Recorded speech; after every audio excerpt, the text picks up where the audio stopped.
Capítulo 17. El pueblo mexicano. En último análisis, todas las apologías del sistema porfiriano de esclavitud económica y de autocracia política tienen su raíz en las afirmaciones de la inferior etnológica del pueblo mexicano. Es, pues, conveniente finalizar este trabajo con un examen del carácter de los mexicanos y una discusión de los argumentos que los norteamericanos suelen usar para defender en México un sistema que ni por un momento disculparían en ningún otro país. Cada defensa de Díaz es un ataque al pueblo mexicano. Así tiene que ser, puesto que no se puede concebir otra defensa del despotismo que la de decir que el pueblo es tan débil o tan perverso que no es posible confiar en que se cuide a sí mismo. El punto sustancial de esa defensa consiste en que al mexicano hay que gobernarlo desde arriba, porque, entre comillas, no es apto para la democracia, que hay que esclavizarlo en aras del, entre comillas, progreso, puesto que no haría nada por sí mismo o por la humanidad si no se le obligase a hacerlo por medio del temor al látigo o al hambre, que debe ser esclavizado porque no conoce nada mejor que la esclavitud y que de todos modos en la esclavitud es feliz, todo lo cual en fin de cuentas se resuelve en esta simple proposición. Puesto que el mexicano está sojuzgado, se le debe mantener sojuzgado. Algunos vicios atribuidos al pueblo mexicano por esas mismas personas que declaran al gobernante de México el más sabio y el más santo en la faz de la tierra son la pereza incurable, superstición infantil, imprevisión desenfrenada, estupidez ingénita, conservatismo inmutable, ignorancia impenetrable, indomable propensión al robo, embriaguez y cobardía. En la estimación de los norteamericanos amigos de Díaz, la pereza es el vicio cardinal del mexicano. La pereza ha sido siempre un vicio terrible a los ojos de los explotadores del pobre. Los hacendados norteamericanos en realidad esperan que el mexicano se mate trabajando por amor al arte. ¿O acaso esperan que trabaje por amor a su amo o por la dignidad del trabajo? Pero el mexicano no aprecia tales cosas. Como no recibe nada más tangible a cambio de su trabajo, flojea en su tarea. O sea que no solo es perezoso, sino estúpido, y por lo tanto se le debe llevar al campo a garrotazos. Debe dársele caza, mantenerlo en cuadrillas de enganchados, encerrarlo de noche y dejarlo morir de hambre. Puede ser información útil para algunas personas decirles que se ha sabido de mexicanos que trabajan voluntaria y efectivamente cuando tienen por qué hacerlo. Decenas de millares de ellos han desplazado a norteamericanos y a japoneses en los ferrocarriles y en los campos del sudoeste de los Estados Unidos. Autoridad tan respetable como E.H. Harriman dijo en una entrevista publicada en Los Angeles Times en marzo de 1909. Se abren comillas. Hemos tenido mucha experiencia con los mexicanos y hemos encontrado que una vez se les alimenta y recuperan su fuerza, constituyen muy buenos trabajadores. Se cierran comillas. Tómese nota de esto. Se abren comillas. Una vez que se les alimenta y recuperan su fuerza. Se cierran comillas. En efecto, es igual a decir que los empleadores de mano de obra mexicana, entre los cuales muchos son estimables amigos norteamericanos de Díaz, tienen a los obreros mexicanos a ración de hambre crónica de tal manera que en realidad carecen de fuerza para trabajar con eficacia. Esta es una segunda razón que explica por qué los mexicanos algunas veces flojean en el trabajo. ¡Ah, mexicanos inútiles! ¡Ah, virtuosos norteamericanos! El empresario norteamericano siente como injuria personal el fanatismo religioso del pobre mexicano. Es que piensa en las fiestas eclesiásticas que permiten al trabajador algunos días de descanso extraordinario al mes, cuando está en libertad de tomárselos. En esos días de fiesta se pierden utilidades, de ahí la angustia del empresario norteamericano, de ahí que éste adopte con gozo un sistema de trabajo como el que encontramos en Valle Nacional, donde la vara de bejuco es más poderosa que el sacerdote, donde no hay días de fiesta, ni domingos, ni días en que el garrote no haga asistir al esclavo a las agotantes faenas del campo. Nos dijeron que aquí la mano de obra era barata, decía una vez un norteamericano en tono ofendido. ¿Barata? Naturalmente, tan barata como basura, pero tiene sus inconvenientes. Este señor esperaba que cada bracero hiciera el mismo trabajo que un norteamericano sano y que además viviera del aire. Estoy muy lejos de aprobar la influencia de la Iglesia Católica en el mexicano. Sin embargo, debe admitirse que ella alivia su miseria en parte, al permitirle algunos días de fiesta extraordinarios. Alimenta su hambre con bellos espectáculos y con dulce música, que para el mexicano pobre son imposibles de obtener fuera del templo. Si los gobernantes del país hubieran sido más inteligentes y hubieran dado al pueblo la más ligera idea de esplendor fuera de la iglesia, la influencia del sacerdote habría sido menos intensa de lo que es ahora.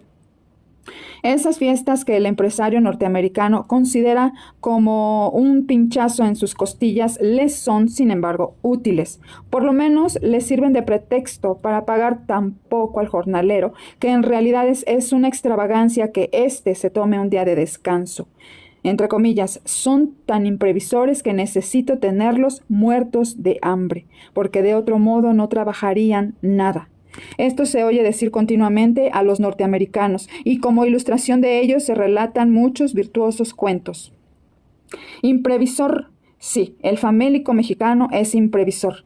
Gasta su dinero para no morirse de hambre. Sí, hay casos en que recibe salarios tan muníficos que es capaz de ahorrar un centavo de vez en cuando si se lo propone.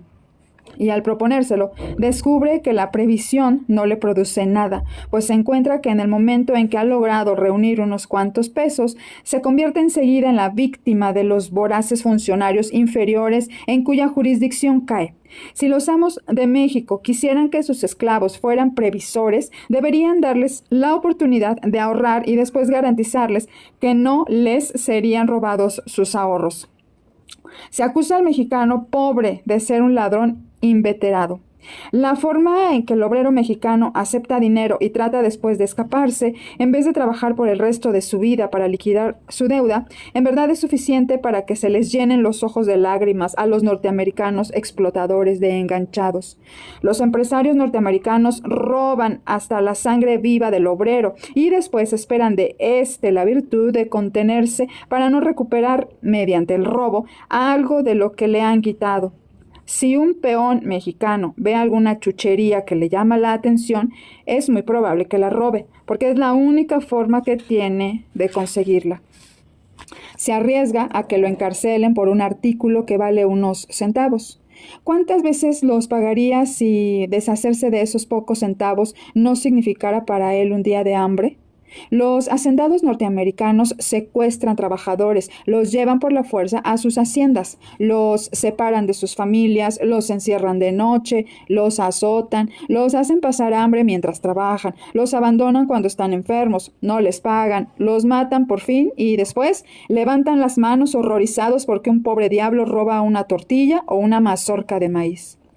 Las labores de cultivo suelen hacerse en México con un palo curvo, entre paréntesis, coa, o con azada. Las espaldas humanas hacen las veces de carretas y de vehículos de carga. En pocas palabras, el país se halla terriblemente atrasado en el uso de maquinaria moderna y por eso se acusa al mexicano de no ser progresista. Pero no es el peón ordinario, sino el amo, quien decide la cantidad de maquinaria que debe usarse en el país. Los empresarios norteamericanos son un poco más progresistas en el uso de maquinaria que los empresarios mexicanos, pero suelen perder ganancias por esta causa. ¿Por qué? Porque en México la carne y la sangre humana son más baratas que la maquinaria. Es más barato poseer un peón que un caballo, y un peón es más barato que un arado. Con el precio de un molino de nixtamal se pueden comprar 100 mujeres. Si esto es así, culpa es del amo. Si por algún medio el precio de la fuerza física humana subiera de repente por encima del precio del acero, la maquinaria se impondría tan aprisa como en cualquier nuevo centro industrial de los Estados Unidos o de otro país. No se crea que el mexicano es demasiado estúpido para manejar máquinas. Se fabrican algunos artículos en los que el trabajo mecánico resulta más barato que el manual y basta observar tales ejemplos para saber que el mexicano puede manejar maquinaria tan fácilmente como cualquier otro. Por ejemplo, obreros indígenas casi exclusivamente operan las grandes fábricas textiles de algodón. A este respecto, se aprecia el ingenio mecánico de alta calidad en las muchas labores de artesanía y de oficios que practican los indígenas, como el tejido de zarape, la fabricación de alfarería y loza y su manufactura de curiosidades y de encajes.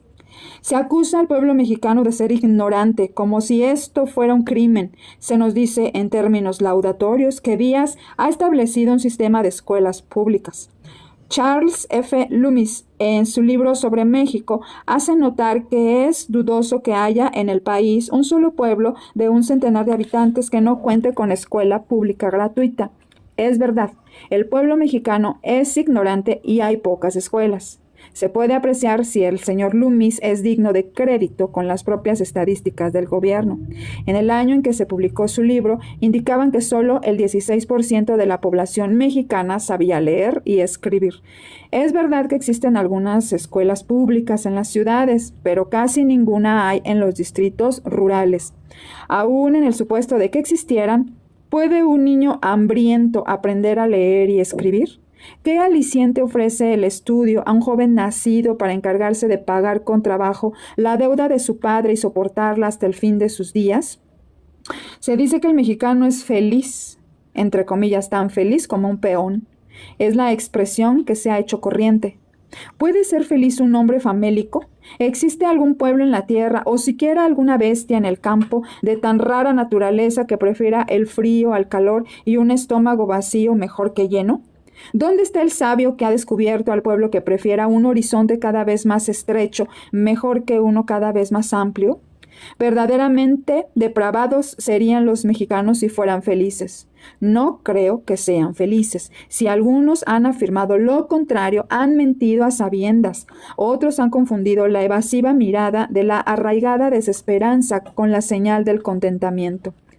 La más persistente de las diatribas contra los mexicanos es la de afirmar que el carácter hispanoamericano, en cierta forma, es incapaz de mantener la democracia y por lo tanto necesita la mano fuerte de un dictador, puesto que los hispanoamericanos de México nunca han tenido una buena experiencia democrática. Quienes aquellos afirman son precisamente los más activos en impedir que los mexicanos adquieran esa experiencia. Surge naturalmente la sospecha de que tales personas tienen un motivo inconfesable para hacer circular dolosamente esa apreciación. El motivo ha quedado establecido con claridad en los capítulos anteriores que tratan de los socios norteamericanos de Díaz.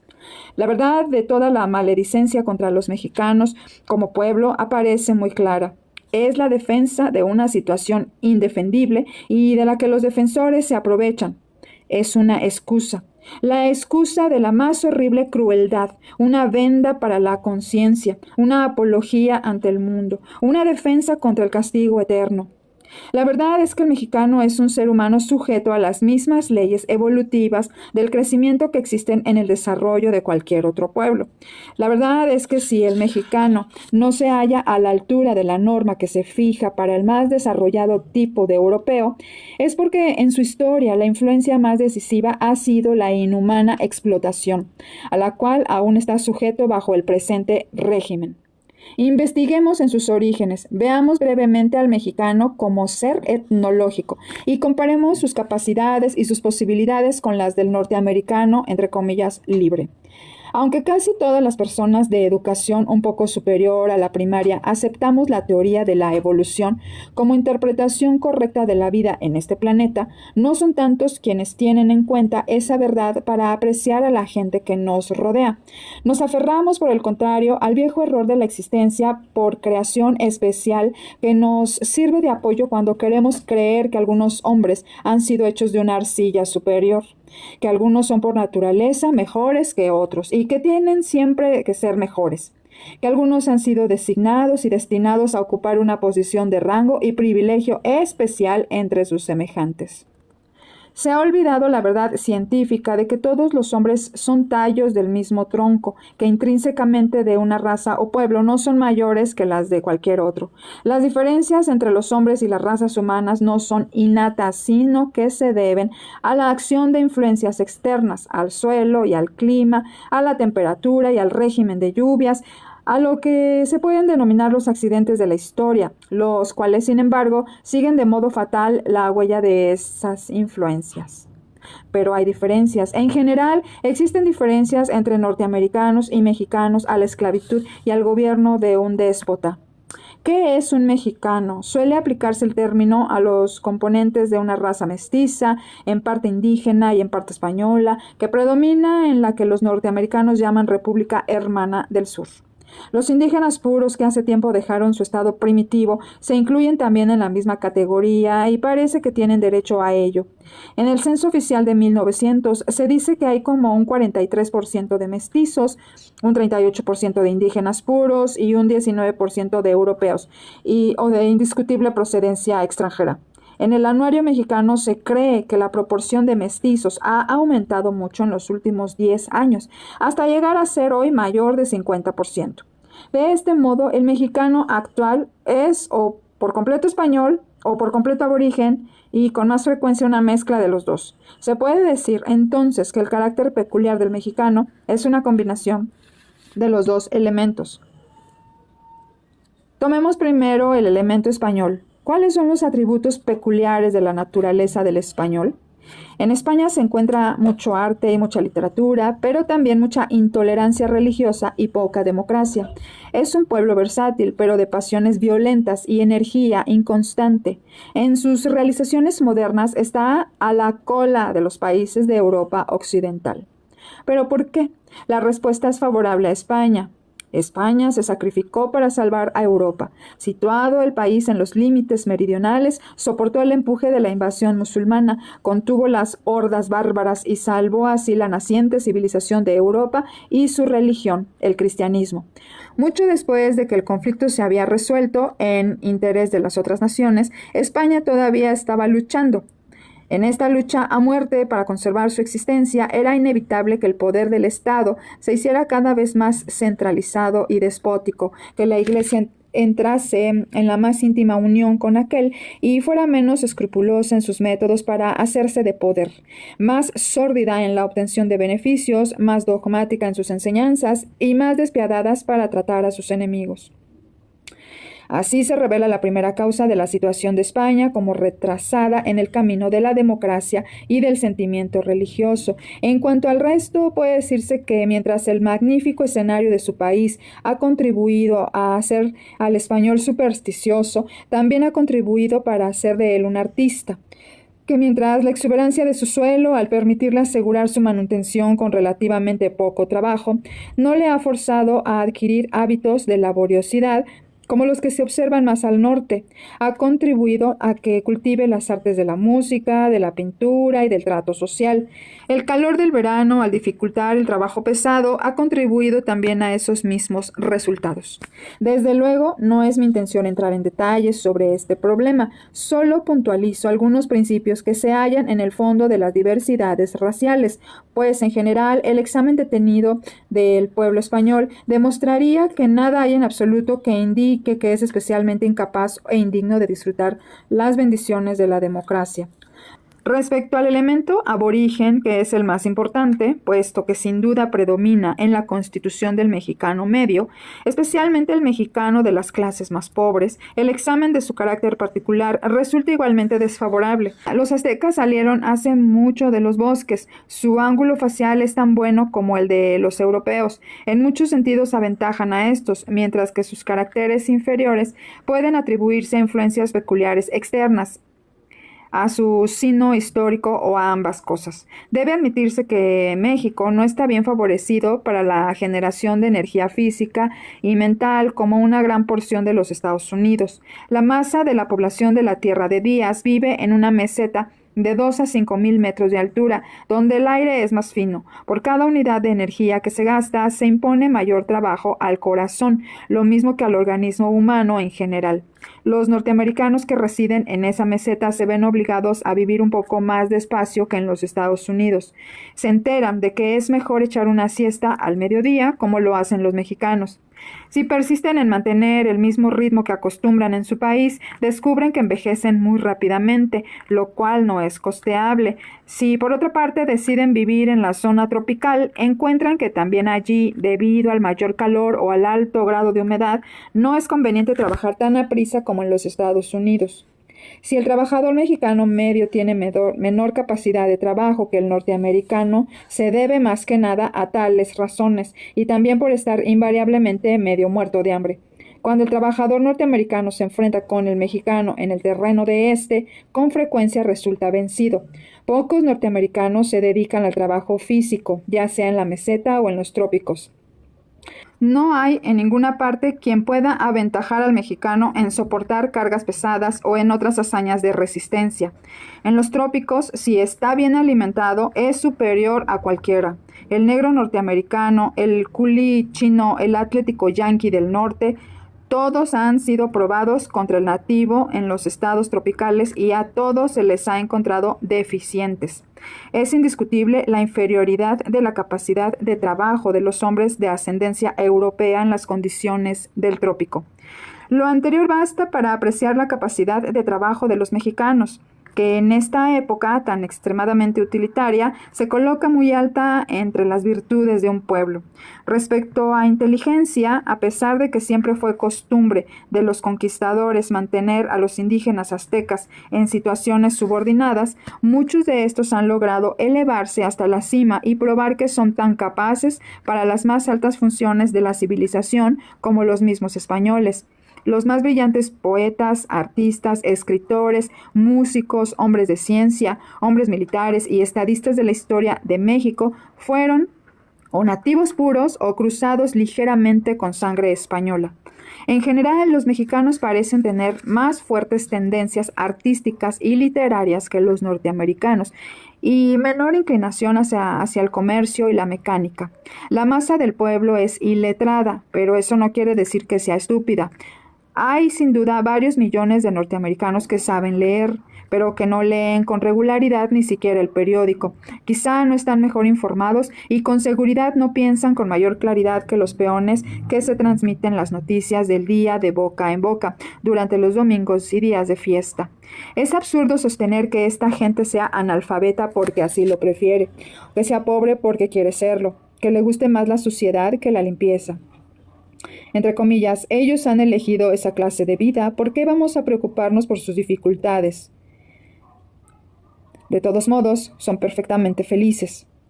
Tales expresiones escuchará con seguridad el viajero que hable de la miseria del mexicano ordinario. En verdad, el mexicano común elige su vida más o menos como un caballo elige nacer caballo. Como ya se dijo, el mexicano no puede ser feliz porque ningún ser hambriento puede serlo. En cuanto a mejorar sus condiciones por sí solo y sin ayuda, tiene tanta oportunidad de hacerlo como un caballo de inventar un aeroplano.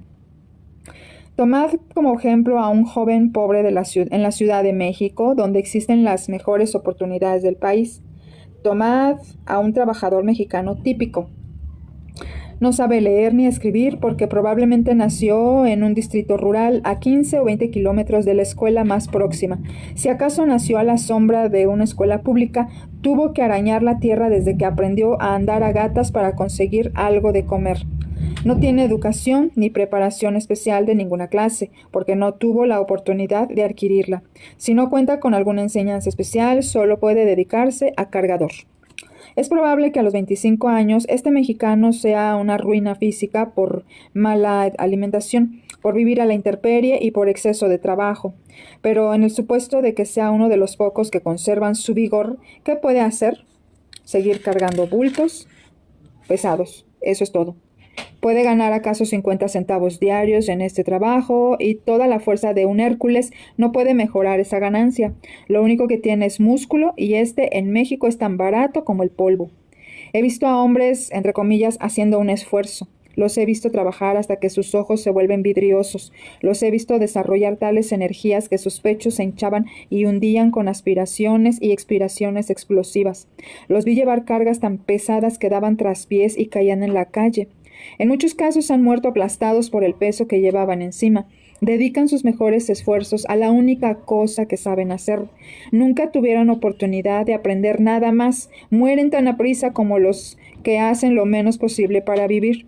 El caso es que desde un principio nunca gozaron de las oportunidades que en Estados Unidos se tienen como un derecho natural. Imaginad, si es posible, que la mayoría de las escuelas en los Estados Unidos desaparecieran repentinamente. Imaginad el cambio de la situación actual de trabajar y descansar por otra en la que todo fuera trabajo y no descanso, que la capacidad de consumo se reduzca a lo que baste para mantener una sola boca. Imaginad que cada boca de la familia necesite un par de brazos por separado para alimentarla y cada nueva boca necesite de sus propios brazos cuando todavía son los tiernos brazos de un niño. Imaginad todas estas cosas y aún así apenas podéis apreciar las dificultades que aquejan al mexicano común cuando se trata de mejorar su condición. Desde el punto de vista práctico, tales dificultades son insuperables. ¿Y qué decir de la capacidad de los mexicanos para la democracia?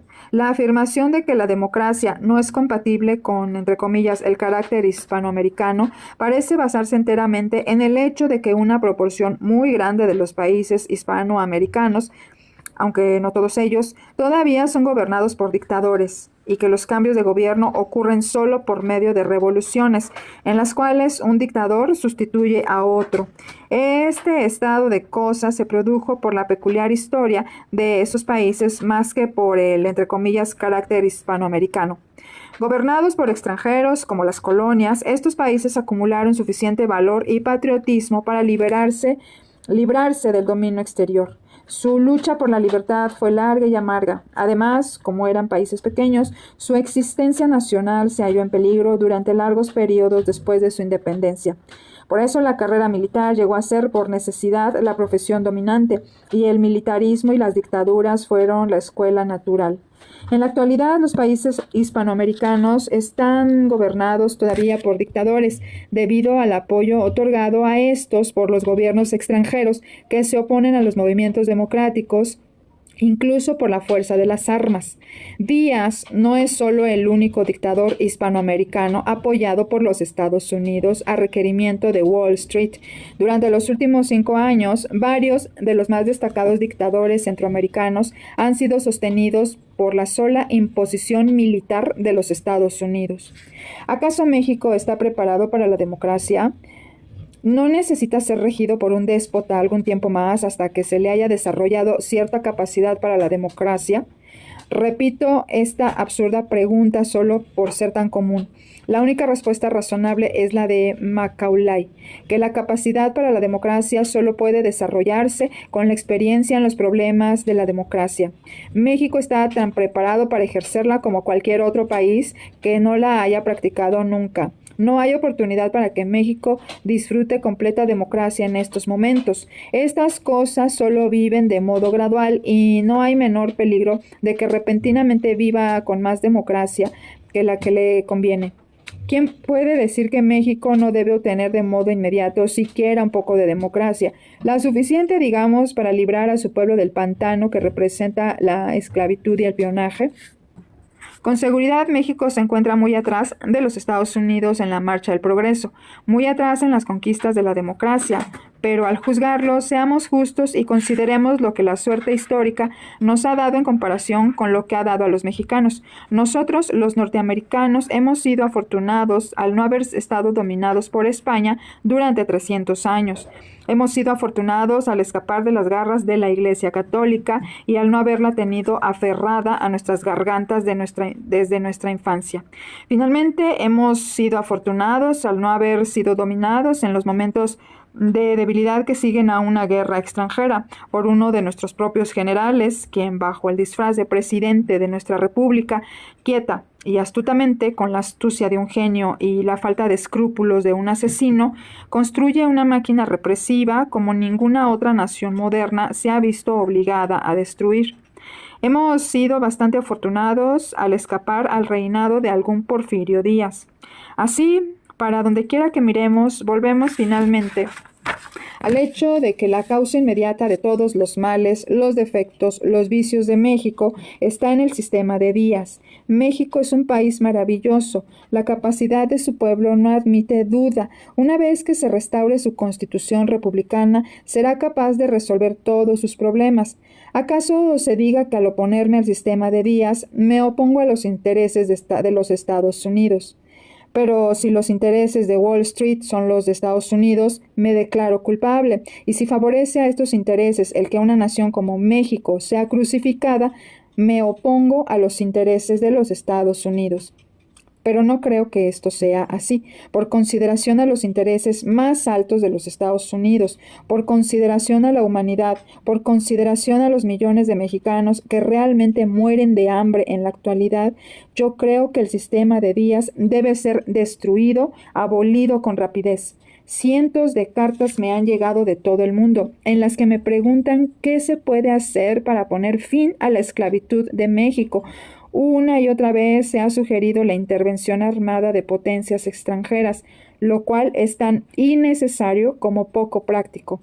Pero hay algo que sí es práctico y necesario, especialmente para los norteamericanos: insistir en que no habrá intervención extranjera con el propósito de mantener la esclavitud en México. En México existe hoy un movimiento nacional para abolir la esclavitud y la autocracia de Díaz.